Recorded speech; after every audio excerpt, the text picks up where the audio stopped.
अस्सलाम वालेकुम। शोबिज़ गुरु में खुश आमदीद। मैं हूं आपका मेज़बान सिकंदर दरवेश, नए प्रोग्राम के साथ आपकी खिदमत में हाजिर हैं। पिछले प्रोग्राम में हमने आपको बताया था कि दिलीप साहब अपनी फ़िल्म की शूटिंग में मसरूफ़ थे और रिलीज़ करने का मरहला आ चुका था। फ़िल्म की पब्लिसिटी के लिए पोस्टर्स लग चुके थे और वो वाक़या पेश आया जिसमें दिलीप साहब को अपने वालिद साहब की नाराज़गी का सामना करना पड़ा कि तुम ये किस शोबे से मुंसलिक हो चुके हो। हमारे यहाँ, हमारी तहज़ीब में, हमारे रिवाज में इस शोबे को पसंद नहीं किया जाता। हमारा घराना दीनदार घराना है और कोई हमारे ख़ानदान से, हमारी बरादरी से ये सोच भी नहीं सकता कि वो इस शोबे से मुंसलिक होगा, इस फील्ड में जाएगा। दिलीप साहब बड़े खुश थे दिल में कि चलें फ़िल्म रिलीज़ होगी, लेकिन ये खुशी आर्जी साबित हुई। हुआ इस तरह के दिलीप साहब के भाई और दोस्त, जिनको वो सबसे प्यारा जानते थे, अयूब साहब, वो फेफड़ों की बीमारी में मुब्तला हो गए। काफ़ी इलाज करवाया गया, लेकिन डॉक्टरों ने कोई उम्मीद न दिलाई और दिन ब दिन उनका मर्ज़ बढ़ता गया। अयूब साहब ये चाहते थे कि दिलीप साहब ज़्यादा वक्त उनके साथ गुजारें। वो दिलीप साहब से अक्सर ये फरमाइश करते कि यूसुफ़, मुझे अपने साथ साहिल समंदर पे ले चलो। दिलीप साहब उनको साहिल समंदर पे साथ लेके जाते और सूरज गुरूब होने तक वो दोनों भाई वहाँ पे बैठे रहते, ढेरों बातें करते। अयूब साहब को अंदाज़ा हो चुका था कि मेरे पास वक्त कम है, मैं अब ज़्यादा देर इस दुनिया में नहीं रह सकूँगा। दिलीप साहब उनको दिलासा देते, उनकी कोशिश होती कि अयूब साहब किसी तरीके से अपनी बीमारी को भूल जाएं और दुनिया में वापस आएं, आज की बात करें, मेरे साथ अपने दिल का हाल शेयर करें, मुझे बताएं। और यूसुफ़ साहब बहुत ज़्यादा उनको टाइम भी देते। अयूब साहब की यही कोशिश होती कि यूसुफ़, तुम मुझे छोड़ के ना जाना, तुम मेरे पास रहा करो।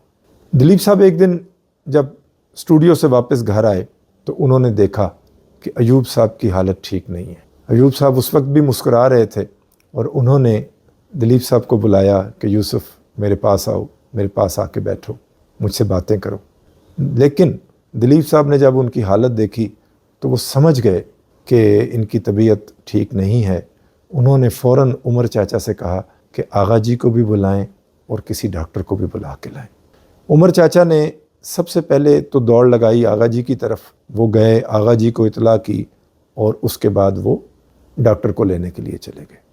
दिलीप साहब कहते हैं कि जब आगा जी घर पहुँचे तो उस वक़्त अयूब साहब मेरी गोद में लेटे हुए थे और उनका सांस बड़ी मुश्किल से चल रहा था। आगा जी आए, उन्होंने अयूब का हाथ अपने हाथों में ले लिया। दिलीप साहब ने उस वक़्त किसी बाप की बेबसी देखी और ख़ास तौर पर अपने बाप, जो कि एक सख्त गिर और सख्त मिजाज रखने वाले आदमी थे, उनकी आंखों में आंसू भी देखे। उन्होंने अयूब साहब को रोकने की बड़ी कोशिश की, लेकिन अयूब साहब दिलीप साहब की गोद में ही अपने खालिक हकीकी से जा मिले। उन्होंने डॉक्टर का इंतज़ार नहीं किया। ये बहुत बड़ा सदमा था दिलीप साहब के लिए और उनके पूरे ख़ानदान के लिए। खैर, वक्त गुज़रता गया। कुछ टाइम के बाद जवार भाटा रिलीज़ हुई, लेकिन जवार भाटा कोई खातिर खा कामयाबी हासिल न कर सकी। फिर देविका रानी ने दिलीप साहब को अपनी दूसरी फ़िल्म प्रीतमा में हीरो लिया। प्रीतमा में उनकी हीरोइन सोरन लता साहिबा थी। सोरन लता इस फिल्म के बाद पाकिस्तान आ गई थी, क्योंकि उनके शौहर नज़ीर साहब जो थे वो भी पाकिस्तान मुंतकिल हो गए थे। प्रीतमा भी शायकीन को सिनेमा तक तो लाई, लेकिन वो भी कोई खातिर खा कामयाबी हासिल न कर सकी। उसके बाद बॉम्बे टाकीज़ ने तीसरी फिल्म मिलन में दिलीप साहब को हीरो लिया। इस फिल्म में उनकी हीरोइन मीरा मिश्रा थी और ये फिल्म भी कोई ख़ास कामयाबी हासिल न कर सकी। उसके बाद वो फिल्म आई जिसने दिलीप साहब को रातों रात सुपरस्टार बना दिया। वो फिल्म थी 1947 में रिलीज़ होने वाली जुगनू, और उसके फिल्म साज थे सैयद शौकत हुसैन रिजवी। सैयद शौकत हुसैन रिजवी, जी हाँ दोस्तों, मैडम नूरजहाँ के शौहर, और उन्होंने इस फिल्म में मैडम नूरजहाँ को दिलीप साहब के साथ हीरोइन के तौर पर लिया।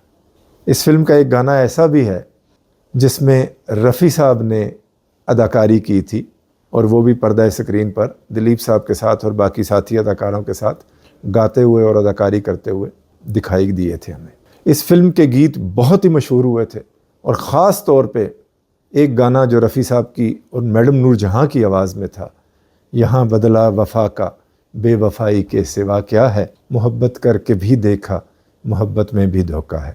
یہاں بدلا وفا کا بے وفائی کے سوا کیا ہے، محبت کر کے بھی دیکھا محبت میں بھی دھوکا ہے۔ ساتھیو، گلے میں کچھ تھوڑی سی خرابی کی وجہ سے موسم کا اثر ہے، میں آپ کو یہ گانا گنگنا کے نہیں سنا رہا، نہیں تو میں لازمی آپ کو یہ گانا گنگنا کے سناتا۔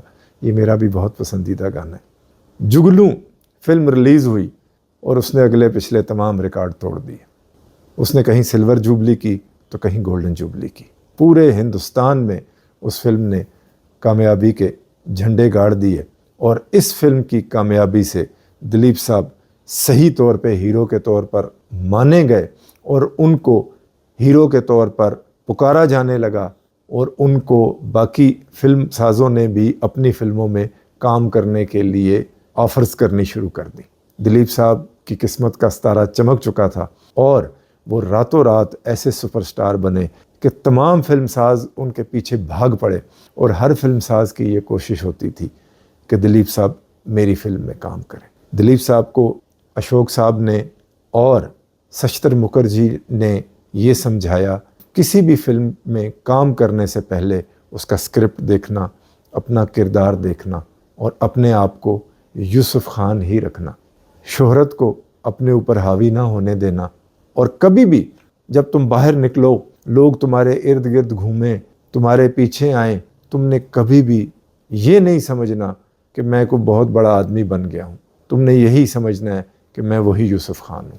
دلیپ صاحب نے ساری زندگی اس نصیحت کو پلے باندھ کے رکھا اور انہوں نے اپنے کسی بھی عمل سے کبھی بھی یہ ظاہر نہیں ہونے دیا کہ وہ سپر سٹار ہیں یا لوگ ان کو بہت زیادہ چاہتے ہیں یا پوری دنیا میں ان کے نام کا ڈنکا بجتا ہے۔ ساتھیو، آج کا پروگرام ہم یہاں ختم کرتے ہیں۔